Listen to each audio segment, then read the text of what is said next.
What's poppin', everybody? Hello and welcome to Popcorn Culture. My name is Ben Carlin and I am your host. Here with me today is my brother Jay, who will be in every episode. Although, as you're listening to this, if you're listening to it on the day it came out, we are on our way to New York! Concrete jungle where dreams are made of. Exactly. Everybody just left. Everybody's like, okay. For the next hour. Very good. You guys are great at karaoke. I see why you do it all the time. Yeah. Yeah. I was just listening this morning to like a quick little podcast that was talking about how the invention of the like modern microphone changed music so drastically, like not just from like a listening perspective and the ability to like share it out into the world, but because prior to the microphone and like amplification of your voice, what made you a great singer was like the volume. Oh, like versus... you could be. That's why like opera probably was like. Oh right, yes. Yeah, yes. that makes sense. Yeah, so to project. Exactly, yeah, for the people in the back. For the people in the back, right? Exactly.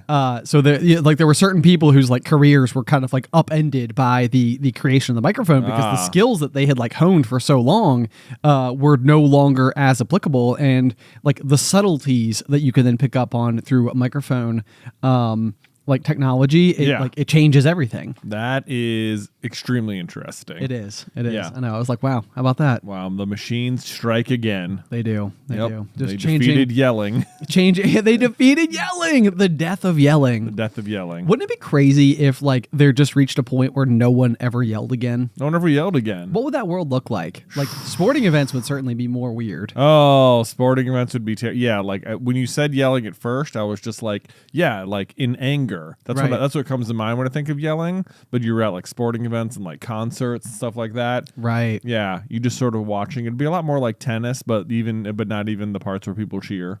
Do you think that when we are at such sporting events, it is like literally in like evoking a like primal leftover, like a vestige of our former selves, and like the reason why we're so excited, like when we score a touchdown, is like how people probably used to celebrate after like felling a deer or a buffalo, right? or something. It's like the what is it in they have a word for it in Game of Thrones, like the blood fury or like the blood rage or something. Oh yeah, I think it may also be in Mistborn, but yeah, I think it's like a real thing. I think.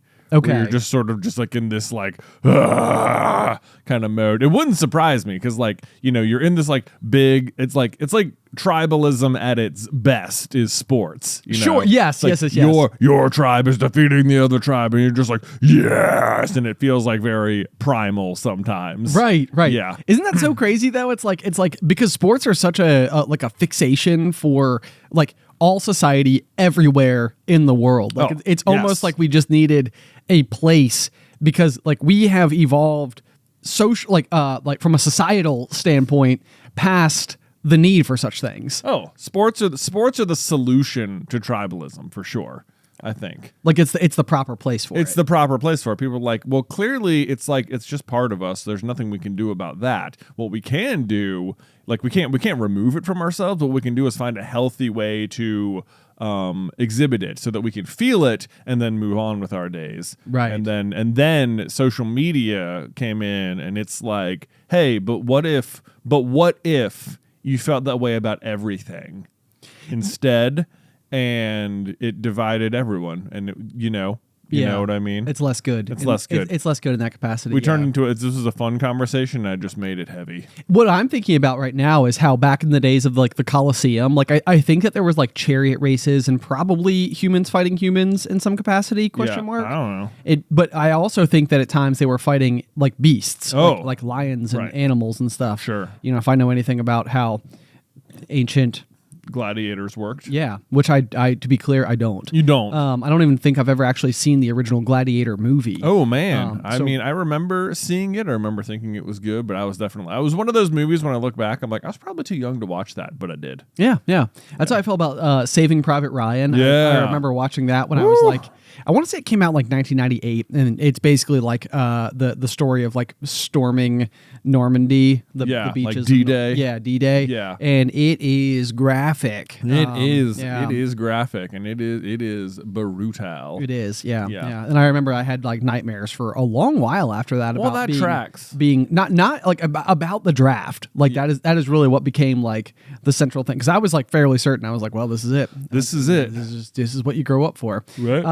But anyway, I was thinking about the Coliseum more specifically because it's fascinating that during that period of time, society would have taken so many steps forward as to achieve this version, this animalistic response, not only as the participants in the battles in the Coliseum, but as the onlookers. Yeah. But they had not quite so they had progressed enough to where it was like, we don't really need, all of us don't need to go out and hunt a deer anymore for meat, maybe because there are pieces of society or agriculture or there's farming. agriculture and farming and Right. So like other pieces of it have been solved, but they had not gone so far necessarily to have created maybe like sports. Like they basically just took the formula from the wild and like put it into an arena. Exactly. I feel like that's how they did with movies at first. They're like, what do people like on stage? They're like singing and dancing. They're like, put it in movies. That's just what we'll just do, the same thing, but film it. And then it was like, well, but we can tell stories in different ways now too that don't require those things, because we can just, we don't have to have that. This also brings, because the medium changes like everything. It does. Like even the like exactly what we're doing right now is like a conversation that you and I could just have over lunch. Yes. It's like when you're doing like radio, it's like this isn't really what you would have, because a lot of people listen to radio for like, or like when would listen to radio for like curated news or for the music or for like investigative like journalism. It wouldn't be like long form conversations just between two people, because especially like I think back about like Danny and Zach. I feel like when we were growing up, were like two very popular local DJs, and we actually know Zach a bit now. We do, as because he still just works in the Roanoke area. Exactly, which is kind of neat. But like, as much as you loved their chemistry and their dynamics and would get like glimmers of who they were as people, the show did not like center around knowing them as people. Like, it's not like they would come in and be like sharing stories about like raising their children, or let me tell you about my recent vacation, right? Or something like that. It's not like those things wouldn't leak into the show, but it's not what the show was about. Exactly. Yeah. That said, when Beth lived in Washington, D.C. for a year after she graduated and was like her first year of teaching, yes, she would download the Morning Thing podcast, which was just, that was the name of the show they did on the radio, Danny and Zach. It was The Morning Thing with Danny and Zach. Danny and Zach. Danny and Zach. Yeah. And Monica. Because Monica joined eventually. Yeah, Monica joined eventually. She's still a K92. Anyway, I don't know. The point is, she would download it, which would just be the show minus all of the ad breaks and music and just them talking. Yes. And she would listen to it as like a way to not feel homesick. No way. Yeah. So that's very cool. She got like super into the Morning Thing for a while. I do vaguely remember this now that you say that. So she was kind of like an early adopter of podcasts too, because I bet that would have predated Serial. Yeah.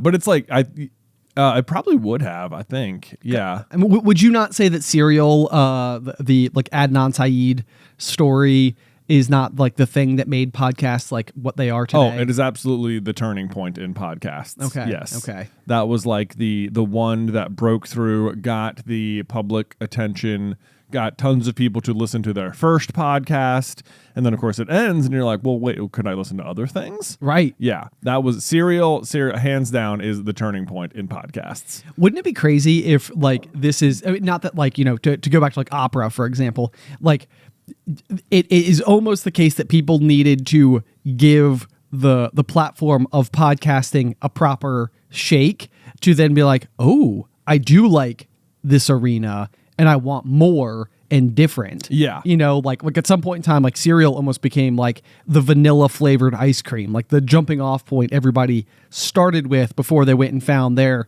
niches. Their niches Yeah. and flavors. Yeah. But like, you know, wouldn't it be crazy if, I mean, not that people don't like opera and don't go to the opera, but like I tend to associate it with this more like elevated high society place. Yes, same. You know, and like, wouldn't it be wild if it was just the case that like people are just sleeping on opera singing and like Right. the same way that they were sleeping on podcasts, and it was like if the proper thing came out that sort of had that like reach, that like gravity to it. That does sound like, you're right. That does sound like a thing. Like, I mean, I guess there's like musicals and stuff that people could go to. Of course. But yeah. like you're right. Like what could the world of opera do to make itself way more accessible to the common man? Right, Yeah. right.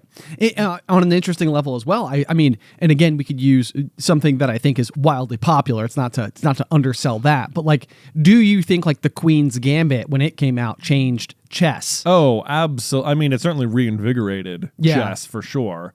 It's like, I'm sure like chess.com got, you know, flooded with stuff. I'm sure chess streaming exploded. Right. And whilst I'm sure that it is not the same as it was in the months following that show, I'm sure the popularity in chess like peaked and then fell and plateaued at a place way, way, way higher than it used to be. Yeah. And the important thing that I think could potentially come from something like that would be a scenario where a future like chess master is spawned that wouldn't have been spawned had it not been for the show. I bet you're right. Because, you know, if it does have more reach, that's more families who then may be introducing or teaching their kids chess, or more, you know, teachers at schools who are like, why don't we have a chess club? Because this would be like a fun thing that, you know, now someone who may have missed the opportunity,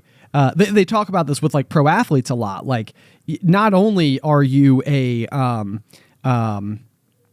like a lottery winner in terms of physical attributes, you also have to have existed under the right circumstances, in the right place, Yeah. with the right Yeah. coaching and resources and familial support and the individual's passion. Yes. You know, to Yeah. do it. So it's like, how many, like I've asked this question before, but how many greatest of all times did we just never find? We just never find. I don't know? know. I don't know. You're right. I think it definitely like opened up the chess as like a cool thing to like other people who might have like relegated it as like, oh, like chess is just sort of like a nerdy thing that some kids do, Right. or whatever. Right, Just yes. like, nah, chess is just cool. Right. Yeah. Yeah. Now all of a sudden it's kind of like, man, we've rebranded chess. We have I mean, that's a big move for chess to rebrand itself in what, 2023, whenever it came out. Right. Yeah. Yeah. For what has got to be one of the older games. Oh, I mean, guys, it is people like they don't truly know the exact origin point. Okay. Of it. Like, it's like there's different versions of it, or different like spots it seems like it could have originated from, and like maybe there were different like moves the pieces made at different points, but like, Well, is it not the case that checkers is the oldest game? is checkers the oldest game? Hang on, let me double check this, because I feel like I can't make that claim and then not give people any amount of satisfaction as to whether or not it's true. I would have thought maybe like backgammon or something, but I don't know. Okay. The royal game of I don't know how to pronounce that. Royal Cemetery, Mesopotamia. This game is made of wood, shell, and lapis lazuli. Ooh. But Mancala is on there. Mancala, Yeah, dude. that makes sense because it'd be so easy to make with seemingly. I mean, like yeah, you could just anything. make it in the ground if you wanted. Yeah, You could make it with dirt and you can make and it with rocks. dirt and rocks. Yeah. So that's pretty cool. There's something called 5 lines, which I'm also not super familiar with. Let's see here. Yeah, some historians believe that Mancala is the oldest game in the world based on archaeological evidence. So, That's crazy. That is crazy because that game is like fairly complex. Right. Yeah. Yeah. It is. It is. But it's exactly like not to jump to Name of the Wind, but like in Name of the Wind, he specifically describes the game of TAC as easy to learn, but like complex in strategy. That's exactly what it is. Exactly what it is. I mean, the same is true of chess, I suppose. Yeah, certainly. But I would say even more so checkers, where checkers is easier to learn faster. I would say. Just for sure. They don't have different. They don't have. movements. Yeah, everything just moves diagonal. This says historians believe that checkers was invented around 3000 BC, so it's not terribly far off. When is chess invented? Let's see here. Let me see. When was chess invented? The 6th century CE. Okay, so it doesn't predate checkers. I mean, that makes sense, but yeah, I mean, it almost couldn't. It almost couldn't unless you like had chess and were like, this is too complicated. I want an easier version.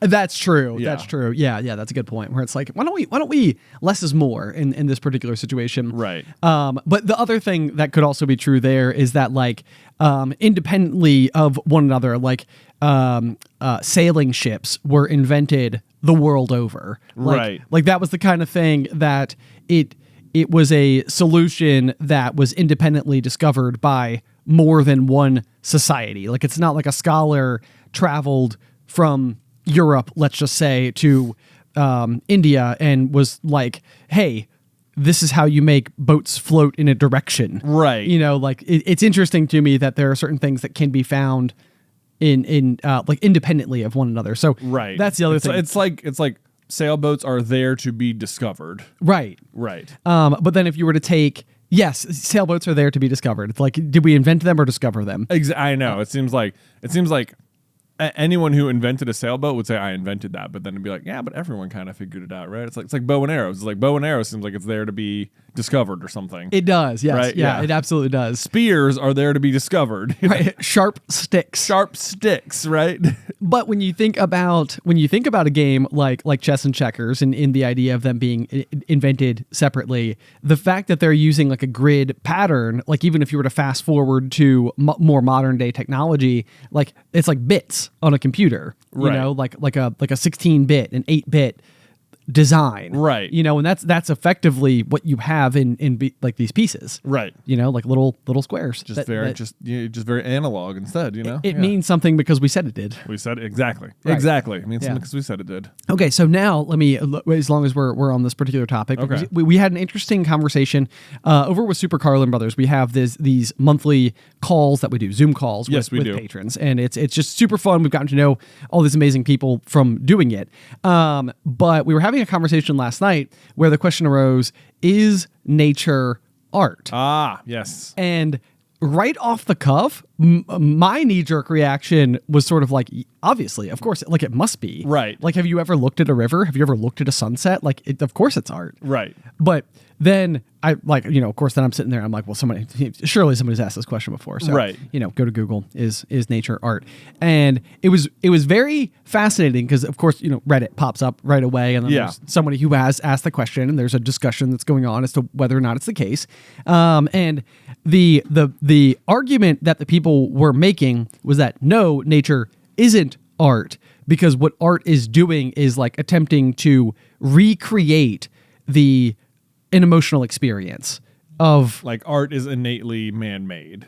Yes. Like because if somebody paints the most incredible sunset that can be painted, then what is being achieved via that painting is the ability to recreate the sensation you actually experience when watching a real sunset. Right. Like you have taken the real experience, mentally embodied it, whether by looking at it directly and painting at the same time or remembering it or something, and then you've put paint to canvas or bare skin or whatever you put it on the surface of. Right. And the more effective the art is, the closer it is to depicting the real thing. Maybe?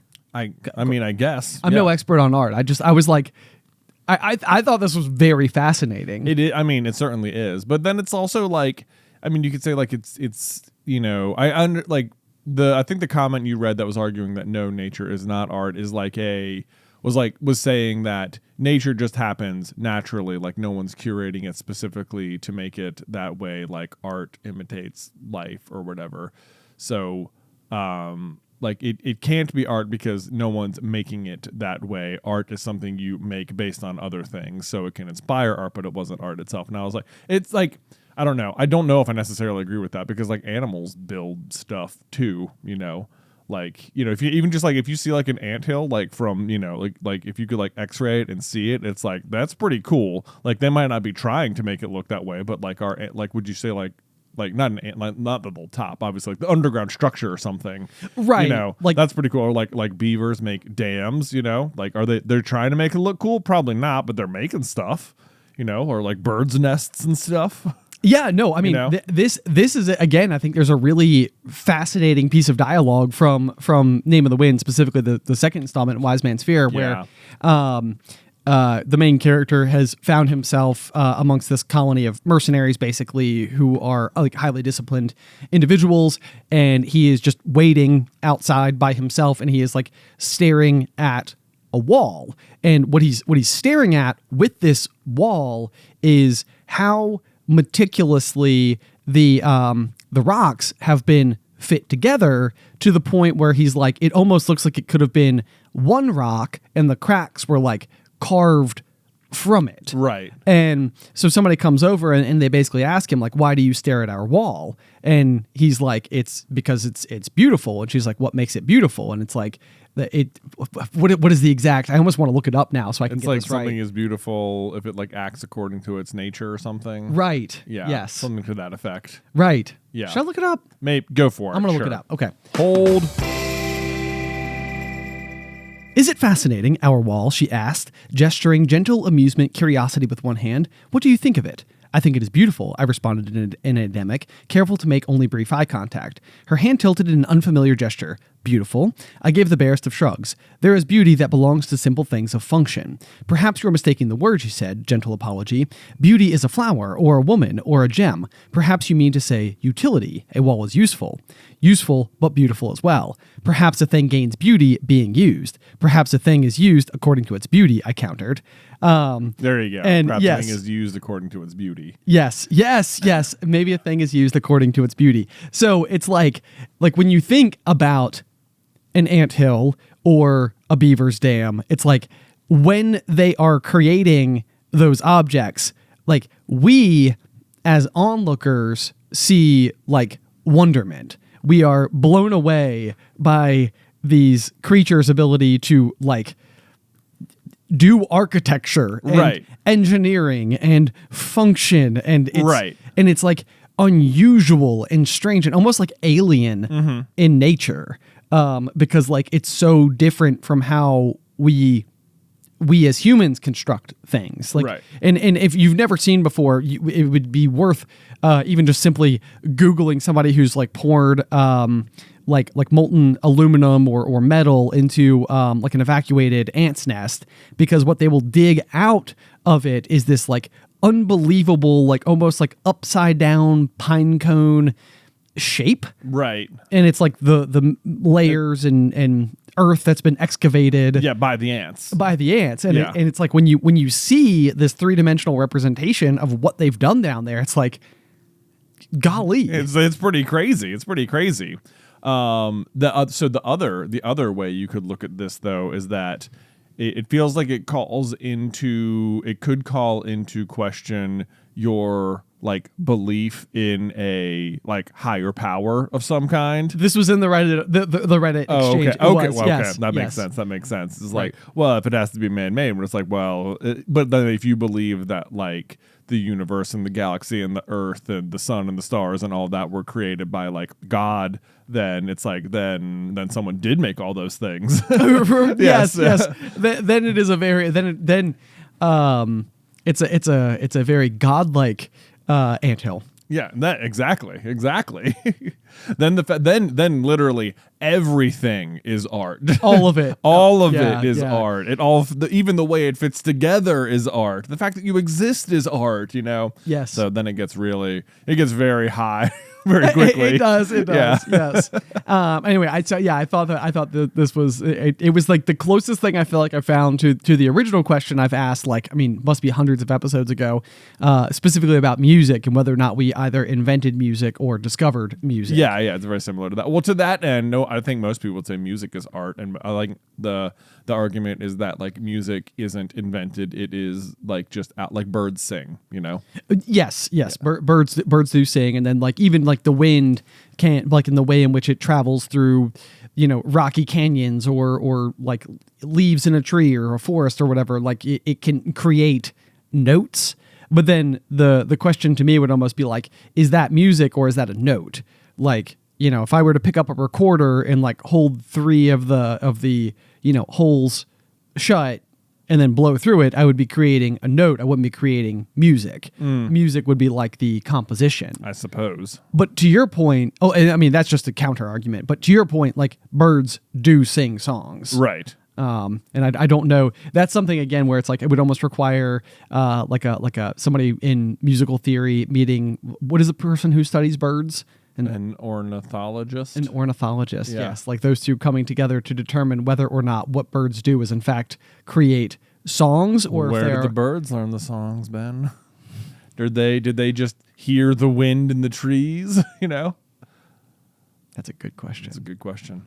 What came first, the bird or the song? What came first, the bird or the song? Who knows? Who knows? Yeah, that feels like a good name for a fantasy novel. It does, yeah. The bird and the song. Which came first, the bird or the song? Who knows? Okay. Well, anyway. Ben, this is longer than I expected us to talk about art and nature and God before we talked about. I was like, you know what? We should go sit down and record a pop today because we barely scratched the surface on talking about like stories from being on tour, and now it's half an hour later. We haven't talked about that at all. Well, you know what? This conversation I found to be remarkably riveting, and I got to pull out one of my favorite moments from Name of the Wind. So I'm just pleased as can be. I do love Quoth talking about that because like I feel like also unbeknownst to him in that moment, what he's talking about is naming. He is more than anything. They found the name of Wall. They found the name of Wall, basically. Yes, Yeah.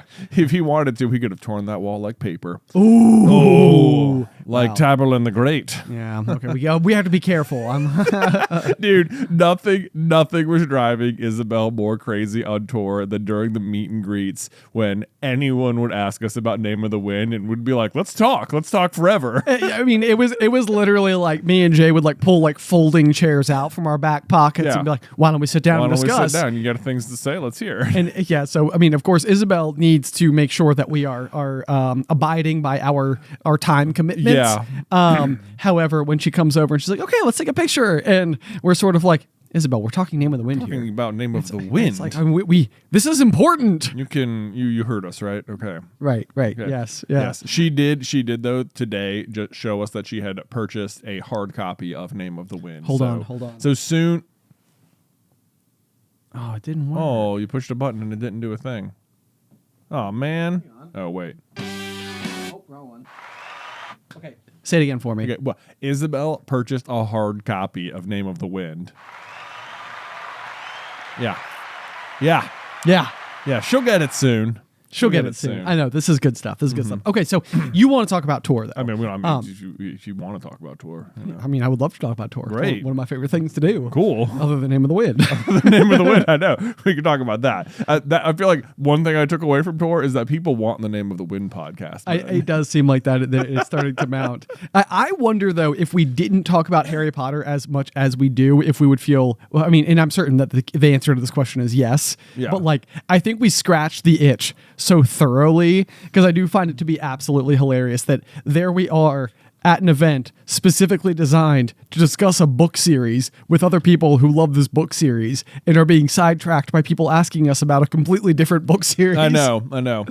So anyway, tour. What was your favorite moment? My favorite moment lay in it on the me. entire Yeah. tour. Golly.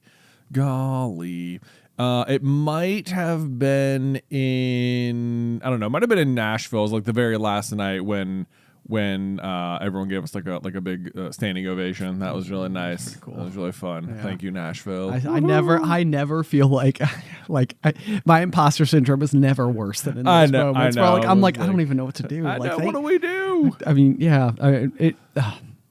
The thought literally occurred to me. I was like, should we stand like afterwards? This was like 3 days afterwards. I was like, should we have like stood up and like taken a bow? I know. We're not good at we don't know how to end the show. We don't know how to end the show. I know, because we're sitting and then it's sort of like, and we're done, and then we're sort of like, should we move the mic? Should we stand? Is that like presumptuous? I don't want to be like, I want to remain humble. I mean, I am humbled by it. Like, yeah, it is the most wacky thing because I'm certain that in year one Super Carlin Brothers, I made a video about how like the Oscars, they always say like, oh, such a humbling experience, and like I've always been like, you've just literally been given the greatest accolade in your field. Like the furthest you should feel from anything right now is humbled. Right. But yeah. but I like now I feel like this is the least humble thing to say, but I feel humbled. Yeah. I feel humbled. Not that I feel like I'm on par with like an Oscar award winning actor humbled. Sure. But when people are so excited, I am like, I don't deserve it. Yeah. It's like, thank you for coming to our show. Thank you for being here. Oh man, you guys are so nice. You guys are the best. Okay. So what else do we have? What was your favorite moment? My favorite moment from all of tour. Oh, there are so many amazing things.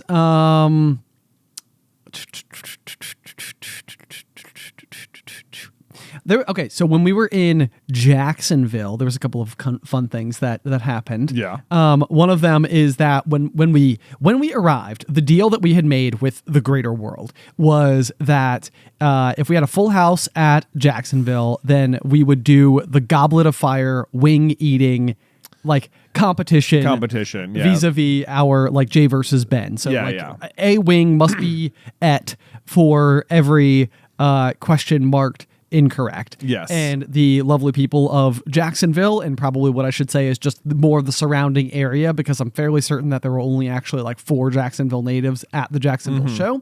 But we had this great audience, this great crowd. We got there and we were like, oh my gosh, like we have packed half of our office with us for this show. We have forgot one vital ingredient, and it was the like extremely hot sauce, the last dab. Yes, that we used for our episode of Goblet of Fire that we do as our Thanksgiving tradition on the Super Carlin Brothers channel. Yeah. And so we get there, and I'm sort of like frantically trying to like DoorDash blazing wings from Buffalo Wild Wings, and I'm like, it's not what we necessarily like were hoping for, but like it will still be extremely spicy sauce, and like it will work. It will work. And it'll do it. Yes, and like I didn't want to like backtrack on this promise that we had made to this group of people.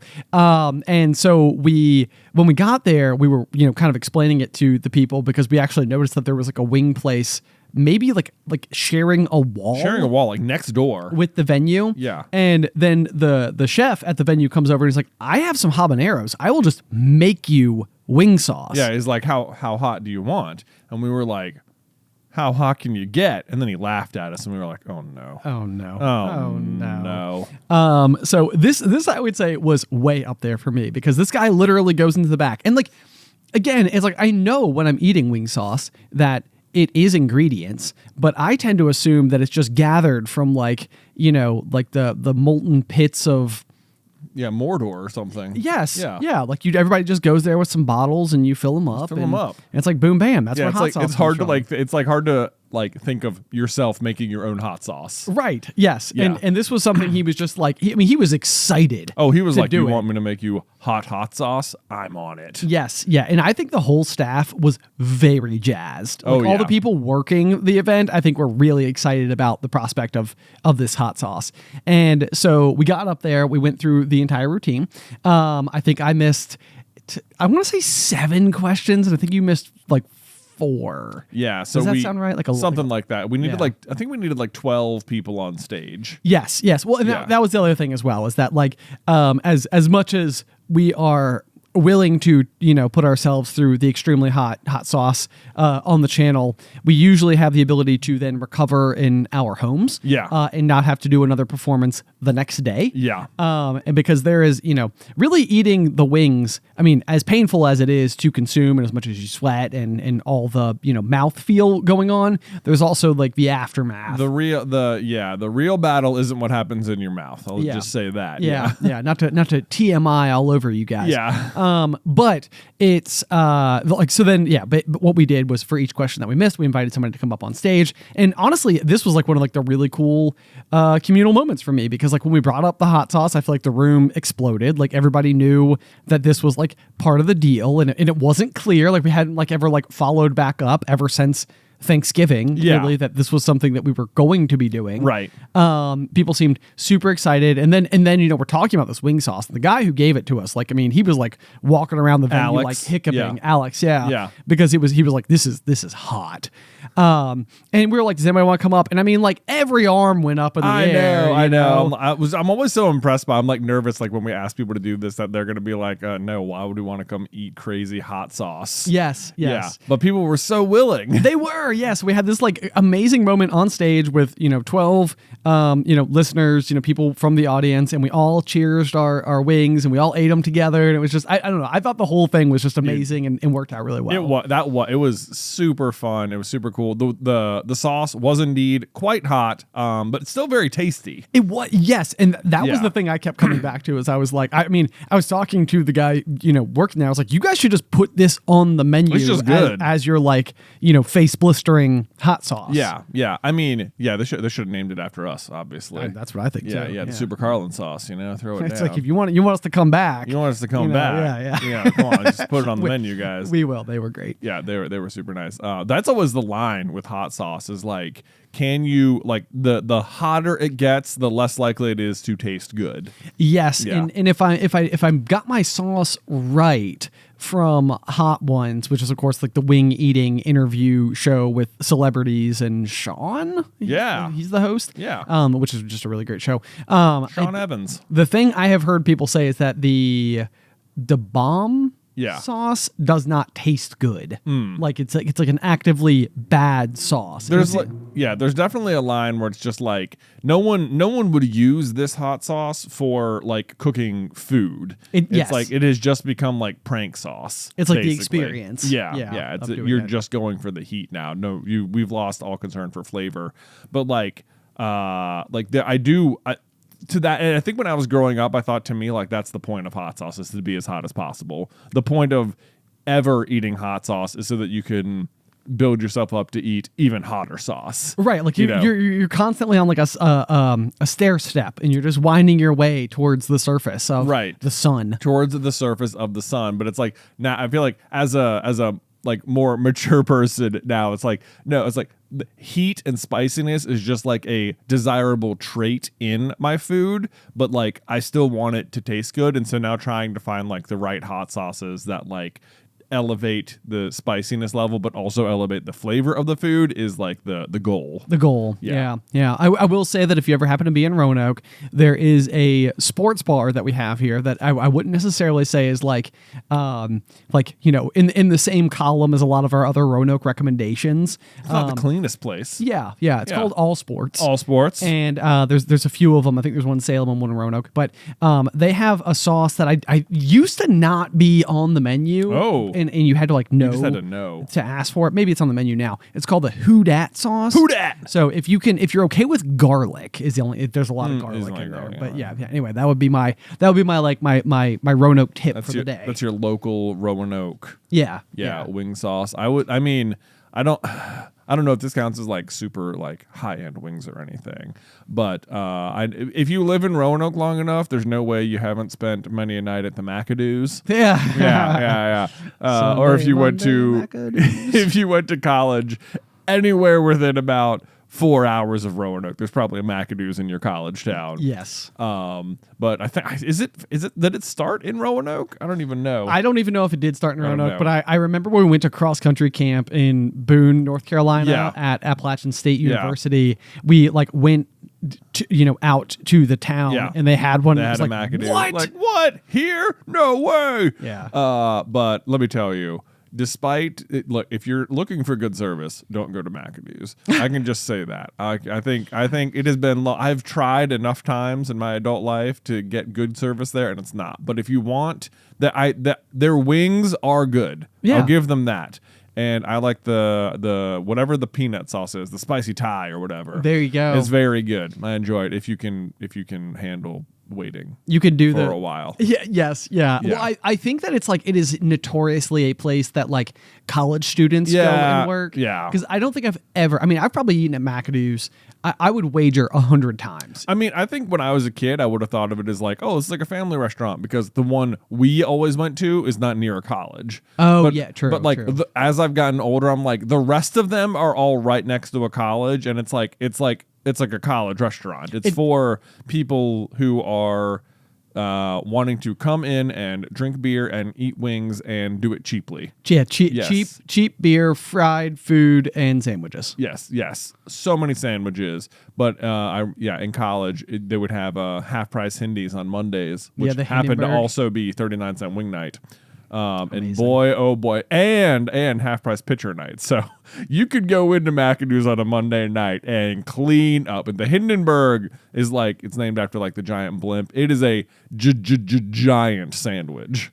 Yes, it is. Yeah, so it's quite good. You had lunch all week because you were going to finish it in one seating, or maybe you would because you were in college and you have that kind of metabolism. Right, And right. that's just like the side to your wings and beer. Oh, McAdoo's. If the Hindenburg is your side, you're in a different column. But anyway, if you want a real Roanoke experience when you're here, go to McAdoo's, get the Hindenburg, get the wings, get a pitcher of beer. You're going to have a great time. And bad service. Service. Yeah. Yeah. Anyway. I was going to say, the 100 times I've eaten there, I don't think I've ever had the same waiter or waitress twice. Yeah, that's true. Yeah, That makes sense. There's just some turnover. high that's all. turnover, Yeah, you know? Yeah. All right. Transition? Transition! Peanut butter jelly, peanut butter jelly, That's peanut butter funny. jelly, peanut butter jelly, peanut butter jelly with a baseball bat, peanut butter jelly, peanut butter jelly, peanut butter jelly with a baseball bat. Jay, you had some peanut butter and jelly beer. I did, Ben, in Orlando. Orlando. Yeah, we found this cool bar near the venue afterwards, and I went in and they had like a bunch of like fun different drinks on the menu that were unique. One of which was like a peanut butter and jelly shooter or something. Yeah, and I was like, you know what? That sounds like a fun novelty thing. We're out here. We're just we're having fun. I'm gonna get something novel. There's absolutely a determination while on these things to be like, okay, I'm gonna go off the beaten path. Exactly. Like I'm not always here. I don't always have this opportunity. Right. Try the thing. I know. It's like when I'm at home, it behooves me to try and find the best old fashioned in Roanoke. So I got to try it everywhere. Exactly. Because that's like my drink. But like when I'm on the road, it's like I'm never coming back here. I don't care what your old fashioned tastes like. I'm sure. You know what? Based on vibes, probably not great. Based on vibes. Based on vibes, it's probably, if you're serving peanut butter jelly shooters, it's probably not amazing.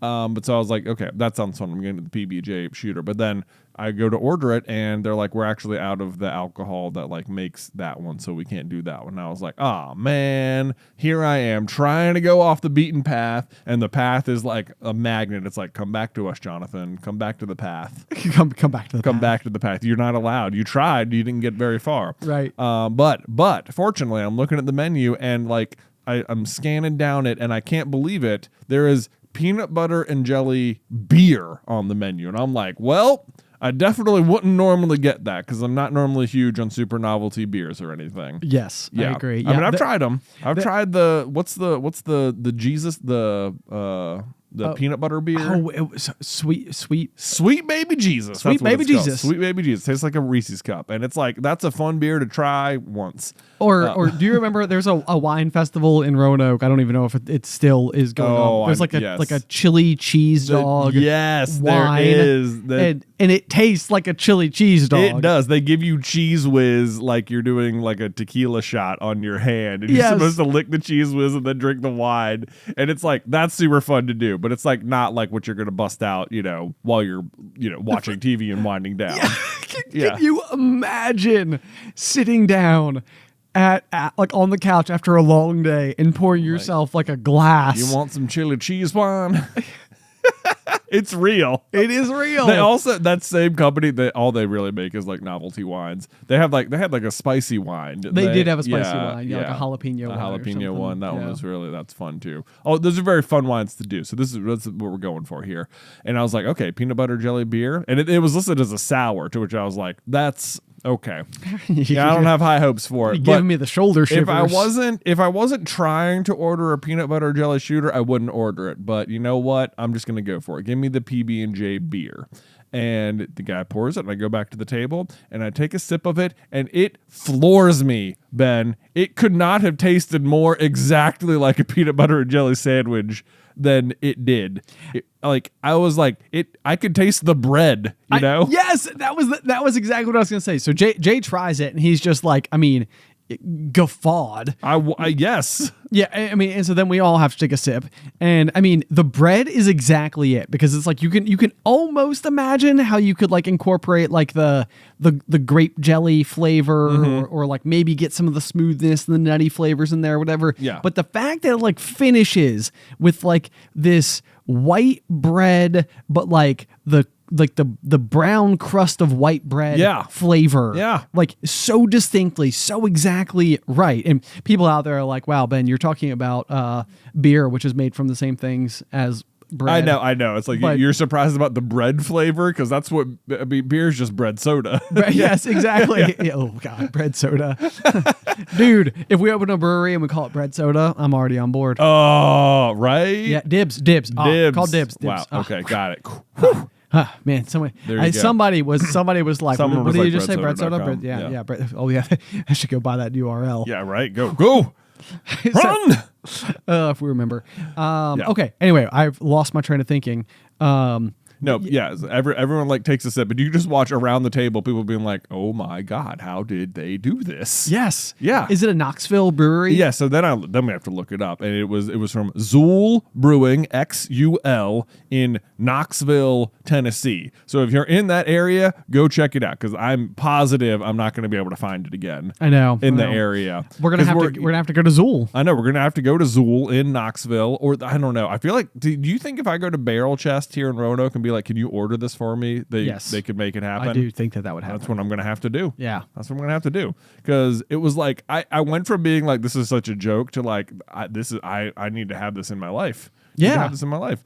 But then I get home, and I was telling Beth about it, and she was like, she'd been having like a big week at home dealing with the kids being sick and the snowstorms and all that. And she was like, you know what I really want is just ice cream. And so why don't you go to the store and just come back with an ice cream buffet? And I was like, this is the best errand you've ever sent me on. It's like let's go. Don't mind if I do. Don't mind if I do. Luke, buckle up. We're going to the store. We're doing this. We're doing this. And so we went through, and it was very fun picking out the different ice creams, and we found some good ones. But as I'm going down the ice cream aisle, I spot just what looked to be peanut butter and jelly ice cream, Ben. I know. And I was like, again, I was like, I don't know about that. But I didn't know last time, and it turned out to be amazing. So obviously I got to try it again. I got to go back. You've been the opposite of burned once before. I've been the opposite. Hey, I was right. Yeah, it turned out it was right before. Got it this time. And so the way they've done this on this particular brand of ice cream is that it's, because you never see grape ice cream. Have you ever? Probably haven't thought about it. I have never thought about it. But now that you mention it, it's like, you never do see. You never see grape ice cream. This actually has like some jelly in it, and I guess the grape half is like sorbet, and the peanut butter half is like peanut butter ice cream. Okay, more or less. But I'm eating this, and Ben, it's so good. No, it was tremendous. I'm gonna have to look up the brand. Hold on, real quick, because I took a picture. I should have known it off the top. Becoming like a PBJ, I know guy. Maybe that's what I was starting to wonder about myself. I'm like, oh no, am I just like?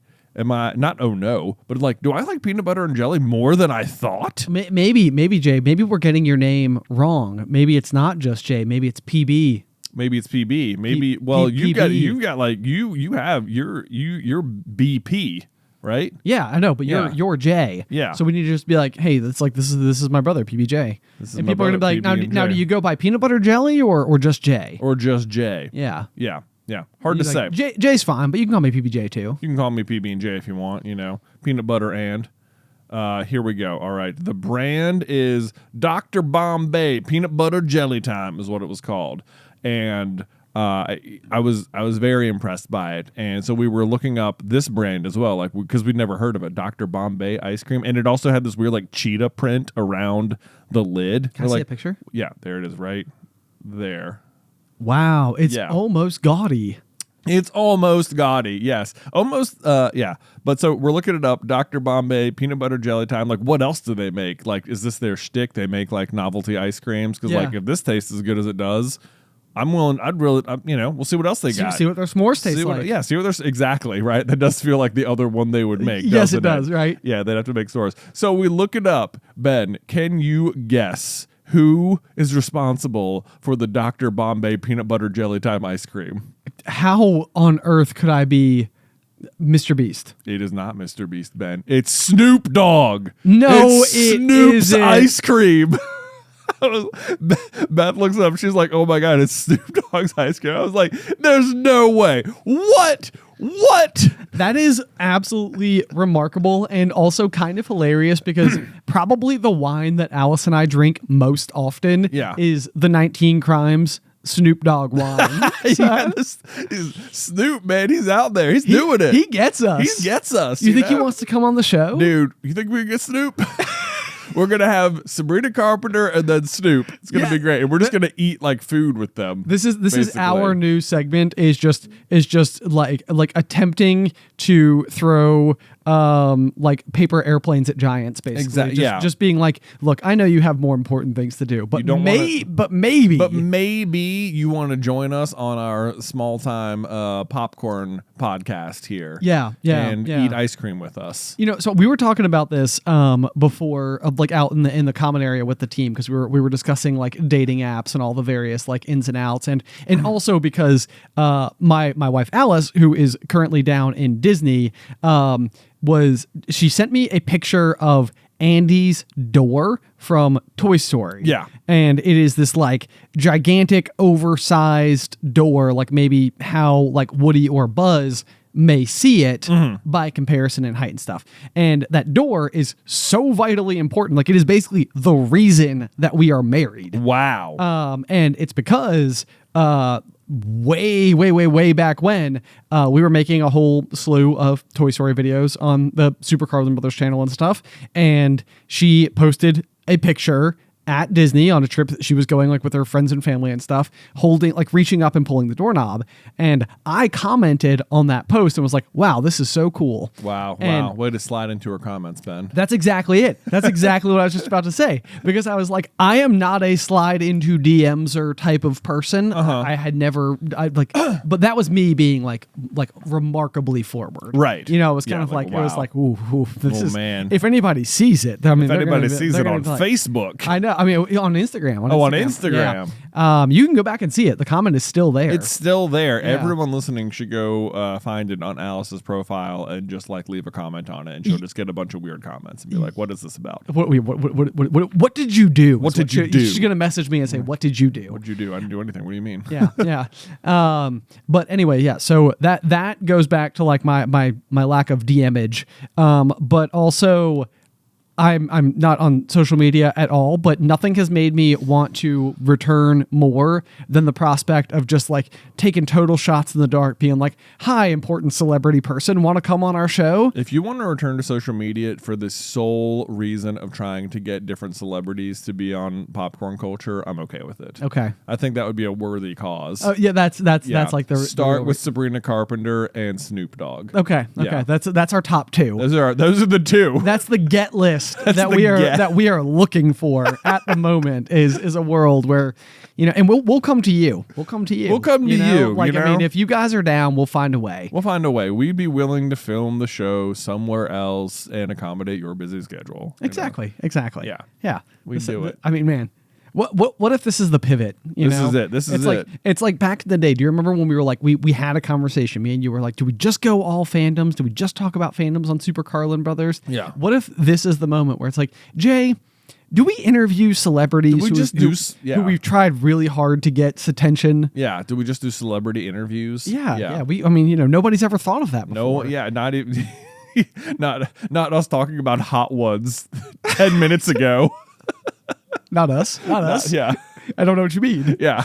I personally, Jay, I think that there's something. I think that people would love to live vicariously and get a better glimpse into the secret lives of celebrities. Well, because we would ask them unique questions about their food endorsed products.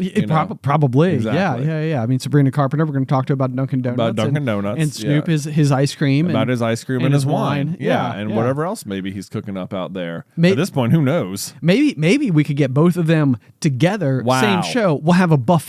Right. You can provide some of your ice cream. Yeah. That you're so notoriously good at finding. Yeah. At the store. At the store. And you can bring Luke with you if you want. You can help me find it. He can help you find it. Yeah. We'll have ice cream and an espresso and wine. And that'll be a great day. And then we will help coordinate a musical collaboration between the two. You want to know what else we could do? We could call up Alex from Jacksonville, and we could say, "Hey, Snoop/Sabrina Carpenter, would you guys just love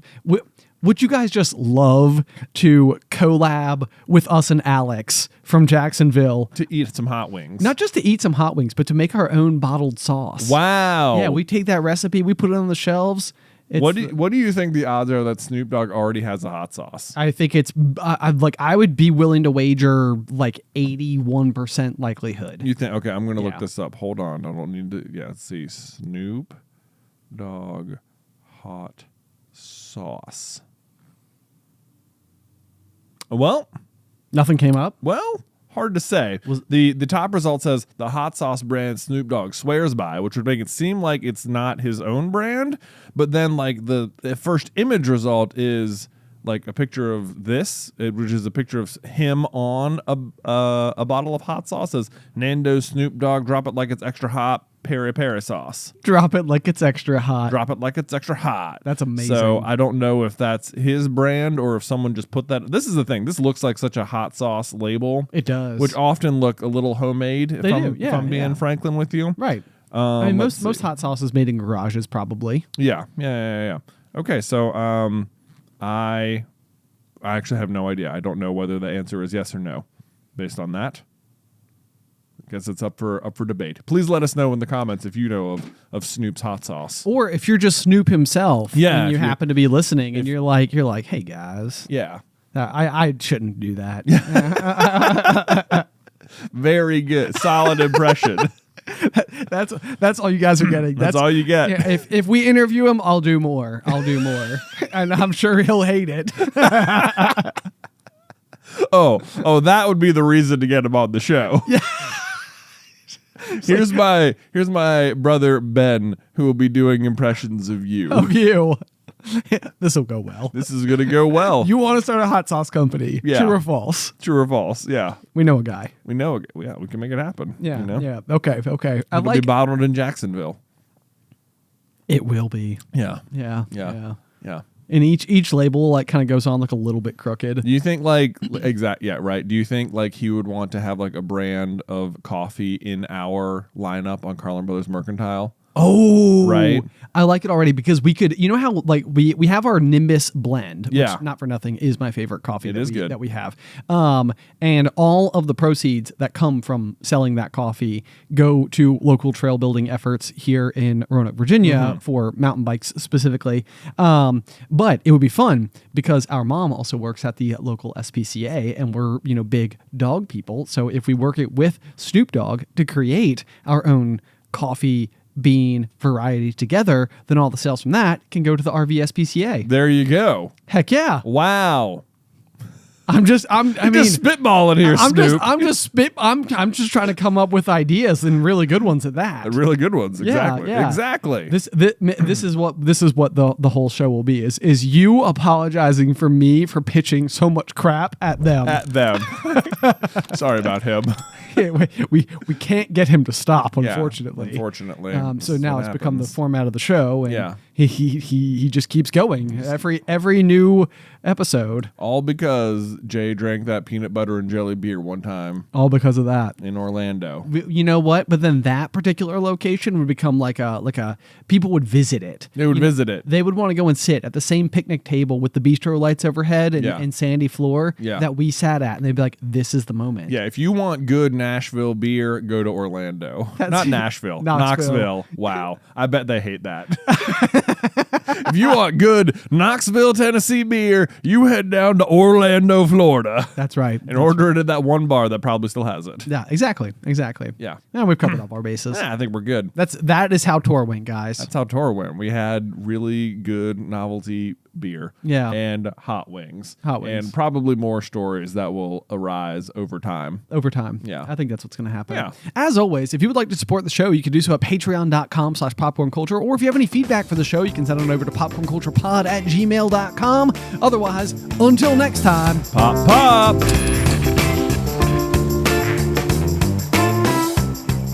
Today's episode was edited by Isybelle Christley. Vaishon Brandon does our art. Catherine Stein is our production manager, and the show is hosted by me and Jonathan Carlin.